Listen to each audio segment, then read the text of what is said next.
I'm calling because I'm very concerned. We have some actual proof that a trucker may actually be transporting bird flu. We have a federal agent who is aware, who has taken the documents to many agencies, including New York State Police, the FBI in many, many states, infection control disease. And what this trucker reported was that he works for Department of Homeland Security. He's a Spanish man who is trucking an independent truck. He goes down to the corner of Broadway and Clinton in Albany, New York at the Department of Homeland Security facility every single evening for loads.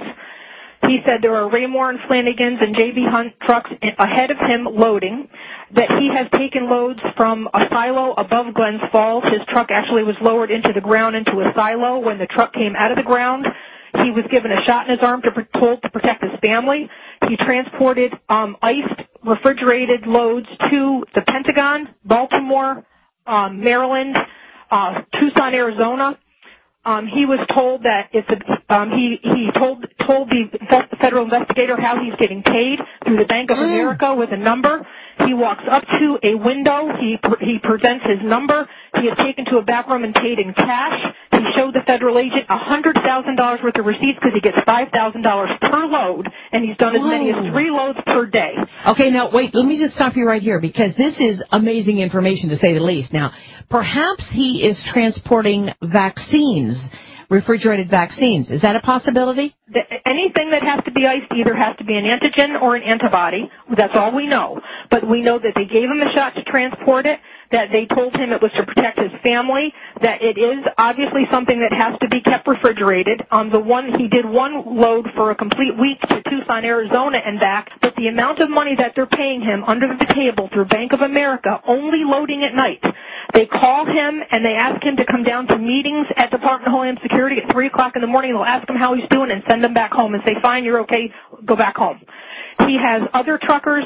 He knows of a trucker with a 53-foot bed unit that took a missile type. He was able to see his load, and that was taken out to Phoenix, Arizona. He was given $18,000 to truck that load 2 times.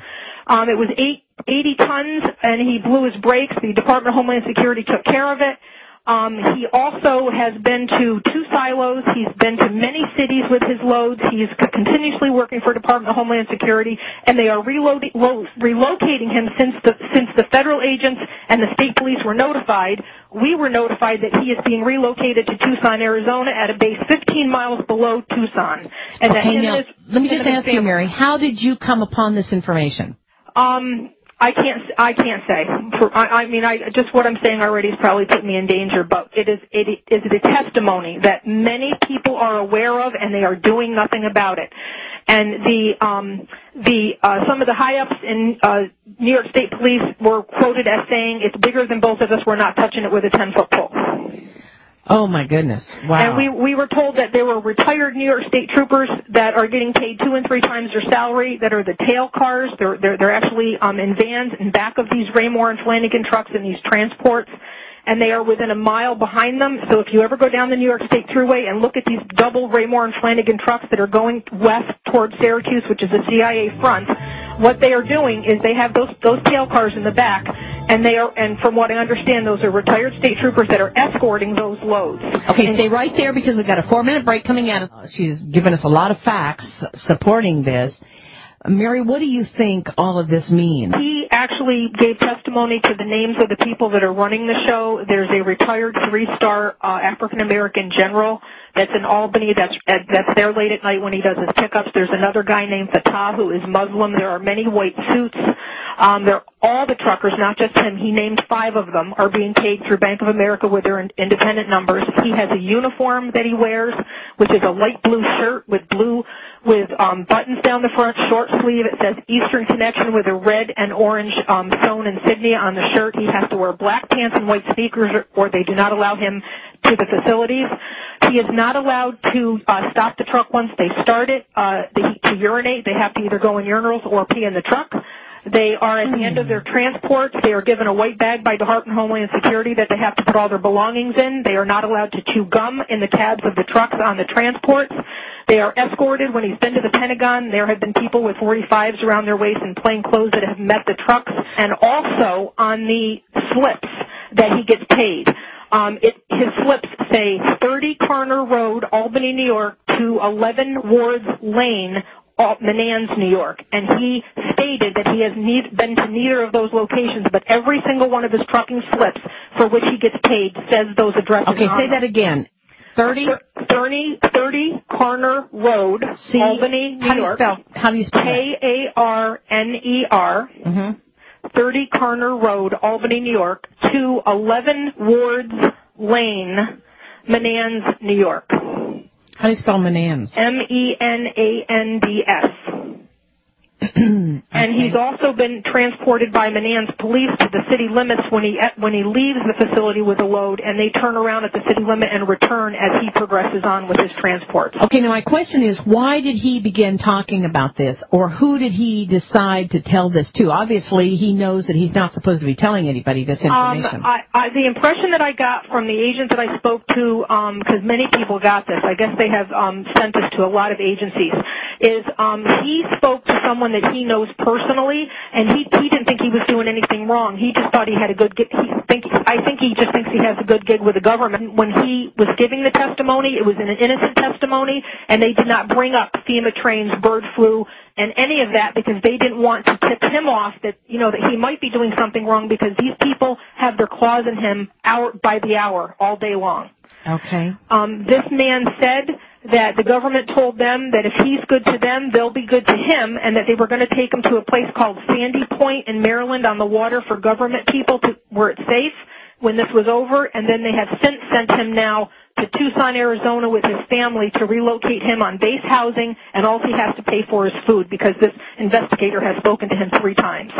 What I'd like for you to do is call me at the Power Hour, 877-817-9829. If you have any additional information on this or anything that we can do about this, give me a call and stay abreast with me because this sounds pretty discouraging, if you ask me. It's not just that. He's had lead cars that like they'll tell him where he's got to go, and he'll be going from point A to point B, and somebody will interrupt the trip and then divert him down a road. He went to Glens Falls, New York, went to a dead-end street by a Stewart's by the Civic Center in Glens Falls, New York. They opened a gate, and he drove 6 miles on a gravel driveway to an underground silo. When the truck came out of the silo after he waited with the other truckers for 3 hours while they loaded in secret, the people who appeared with the truck when the truck was coming out of the ground had Tyvek suits, the mask, the gloves, and all the works on. He's also transported at the 109th Air Guard at Stratton Air Force Base. He did do 90 boxes of clear plastic white fluid. He did see that load. Rarely does he see his loads, but apparently he loaded that at the C-130 at the 109th Air Guard. And he's done a lot of loads with these types of things, medical supplies, equipment, but specifically refrigerated to Tucson and to the Pentagon and to Baltimore. And I think that's up to no good. Along the New York State Thruway, there are miles and miles of car carriers that they've been adding to. There has to be 30 miles of them right now sitting on the track since before Christmas. That Thruway, there are miles and miles of car carriers that they've been adding to. There has to be 30 miles of them right now sitting on the track since before Christmas. That we could fit my whole city in this thing. Once we get around that bend near the bridge, you'll see how long it goes. I'll keep the camera running. We're at 20 minutes right now, film I've taken.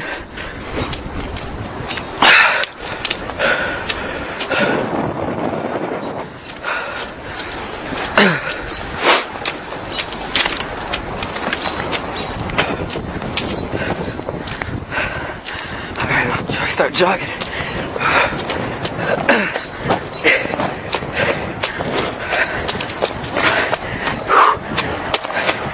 You don't need shackles and benches when you think about it, because who gives a shit? We're all going to be put in an oven or gas. Why does it matter?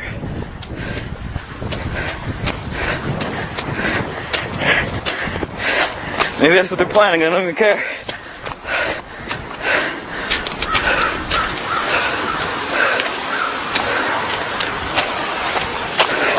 Take a look. Get out here. Look at that. Still going. All the way down. It's wide open. Doesn't end. It goes all around the bend here. Well, take a good look. Alright. And now I was gonna get lucky today. Well, I'm inside one of these damn things. As you can see, train is massive. Take a good look, man. This might be your new home pretty soon.